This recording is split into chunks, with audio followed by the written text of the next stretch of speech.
Okay, it's day 4. Gracie's already rather attentive to the halter in my hand. She knows we're going somewhere. Seems to be happy. How are you feeling? She says, scratch me now, human. Oh yeah. Okay, well, I'm gonna capture Gracie and let's get on with our walk. Okay, so day 4. She's already on the wrong side. On the other side. Thanks. So, this is a 4-part series, maybe 5 if I get enough sort of, why are you on the wrong side of me? If I get enough questions that kind of come in that I can group into some kind of Q&A about this sort of series or this sort of training idea.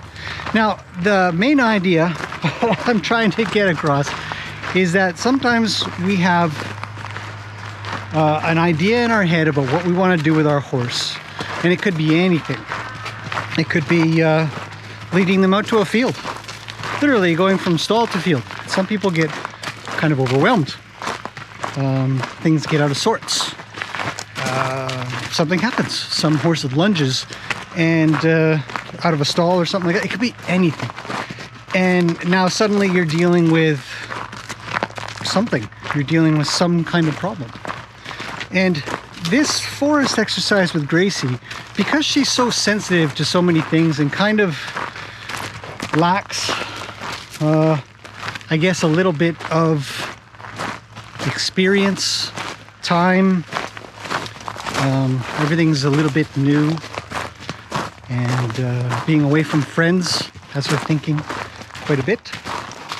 And so without that, without sort of, as I've talked before in past videos, without that time, sometimes we're really challenged, or they're really challenged, or both are really challenged on how to kind of go about doing things in a way that's safe and calm.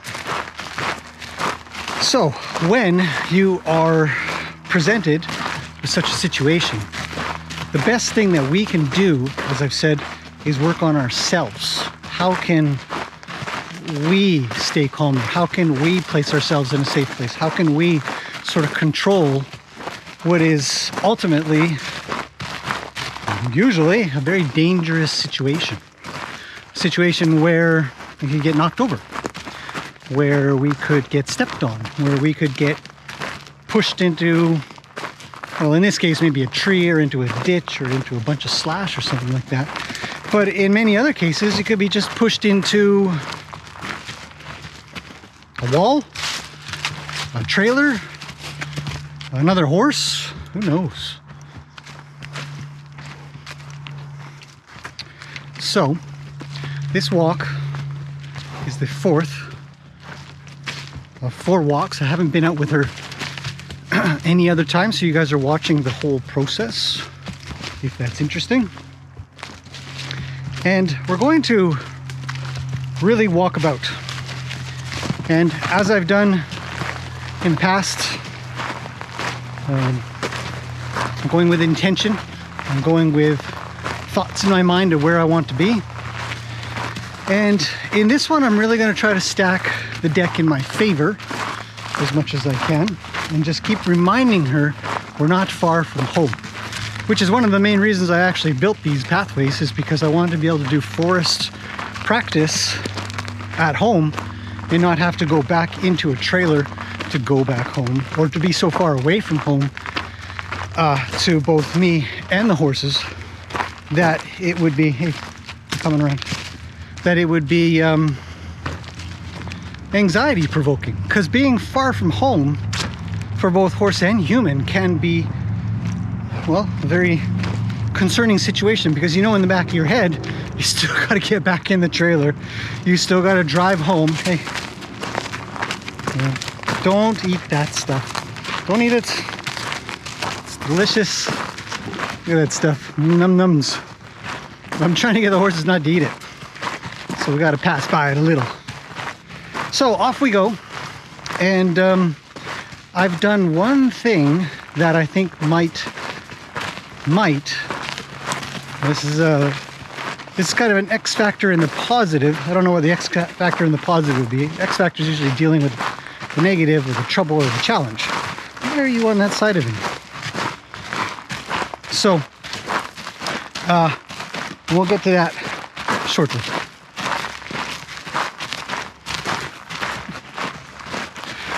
And she's showing a little worry, but I'm not overly concerned about that. We're just going to continue doing our walk. And yeah, just kind of treat her like we've succeeded all the way along. You know, like every walk out here has been a success, because we don't want to, as I mentioned, we don't want to carry in our negative experiences. We don't want to carry in our troubles. We want to carry in our successes. And the more we can kind of carry that forward, the more confidence we'll have. Hopefully not too much confidence, but enough to be like, well, I think we'll be okay. Or we will absolutely be, wrong side, we will absolutely be okay.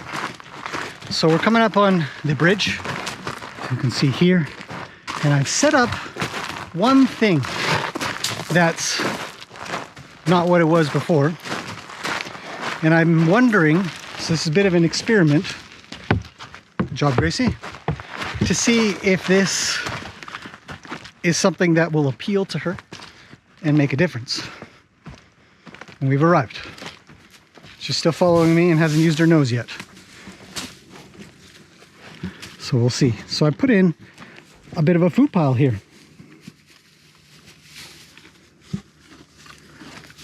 And I'm thinking that something like this can be used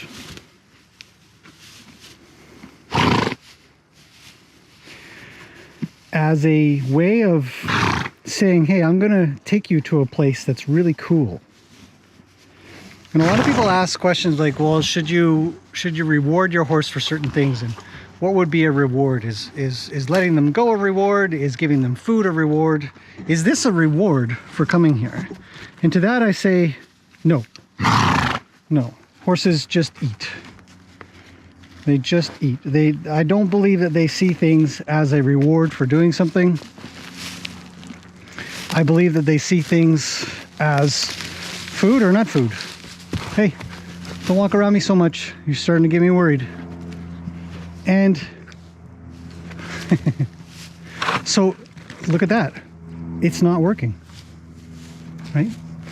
What some people would consider a grand reward is have a very minimal effect. Being back here is still a big concern.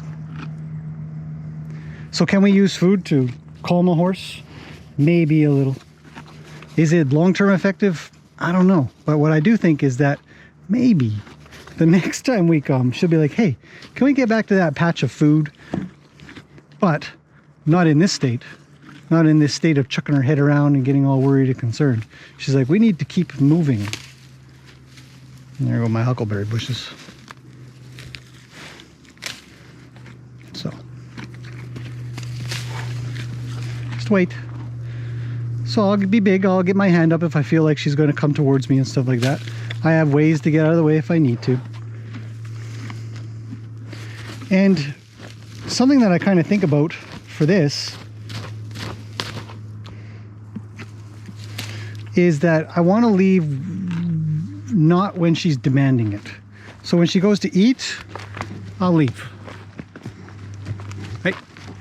And in a way, hopefully, I can have her brain say, oh man, I was just about to eat. Not, let's get the heck out of here because this is really freaking me out. You know, it'll be sort of on a note. And that's just a guess. I don't know. But we're going to actually make our way back around. So we're going to find out if she kind of remembers the spot coming from a different direction. And hopefully we're going to create some nice, brand new, happy memories of the forest, where being away from her friends isn't the end of the world. It's actually not a bad idea at all. You know, it doesn't have to be trouble. It doesn't have to be, I'm all alone, I'm going to die. It could be, I'm pretty hungry. I think if I go to the back of the forest, I might get a good snack. And that's all part of survival. And I'm trying to stay pretty calm myself, trying not to worry. We're back. We've arrived at our meadow. So we'll wait. We'll let her eat a little. Oh, don't leave without me. You know, I'm going to define when we leave.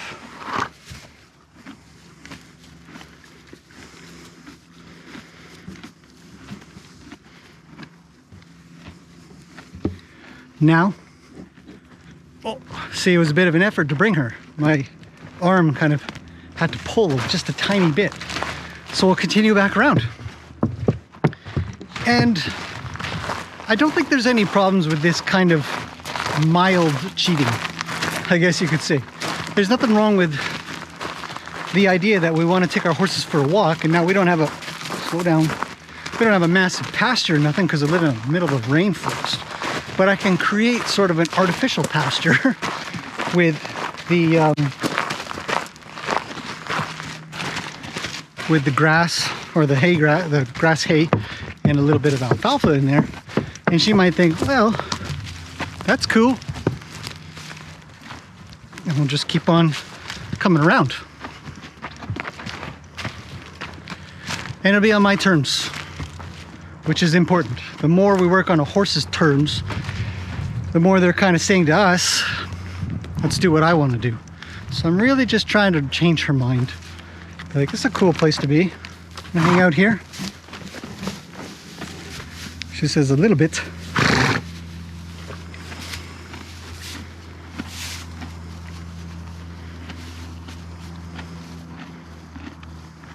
Let's touch her.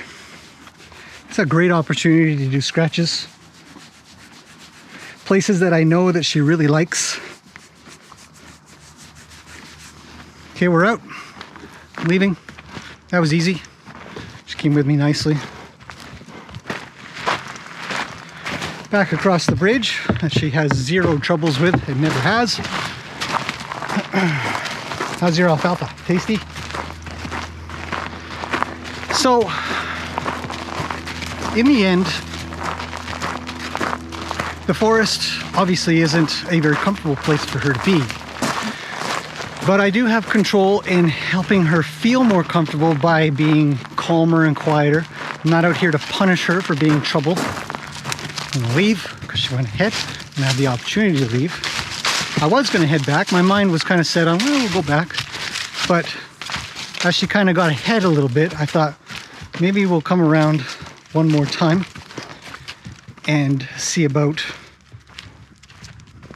traveling a little further.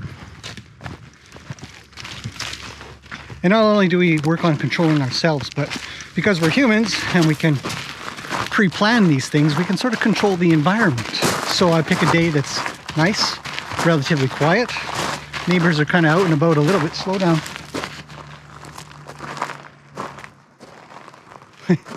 She's like, I know the food's that way. Hey, if I could reach you just a little, that would be nice. Come here. Come here. Nope. Oh. Come here. Hi. Not very well. But that's something I would just keep on practicing. So the method to work with her from this point really is just time. Time and setting up the environment, setting up myself to do this on a time that I feel comfortable, that I'm going to feel calm, that I'm going to have enough patience. All of these things are really, really important. And then in the future, we can reintroduce more and more things that was an X factor before. And then now, it'll be something that we can say yes and no to then work past those fears and gaps. You don't need to be behind me. Be very cautious of a horse being behind you, directly behind you. It's better that they're off to the side, one way. It gives a better escape route for them. Haven't been on this corner very often, do we? We usually take the other corner. So I'll be doing this daily. I won't bother taking video anymore because this is what I'll be doing. This day 4 video is really about showing you what it looks like after all of that. She's still worried, but far better.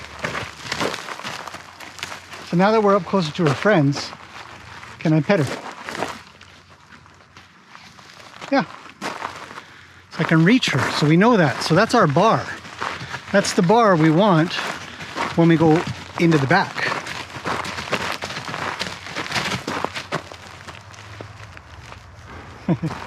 Horses can stand for things when they're standing, but if you go to touch them while they're walking and stuff, while they're worried, it tends to have them stop, come to a standstill. Quite interesting, to be honest. Go down. Thank you.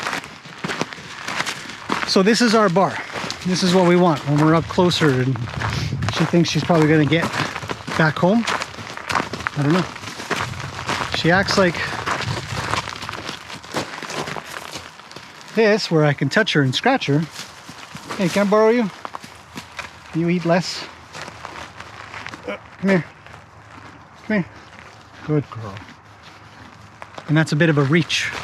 So we want to practice a lot of that. So that's what I would be doing on all these closer trails. And as I make my way out, I would continue doing that and repeat until it grows enough so that I can do it everywhere on these pathways.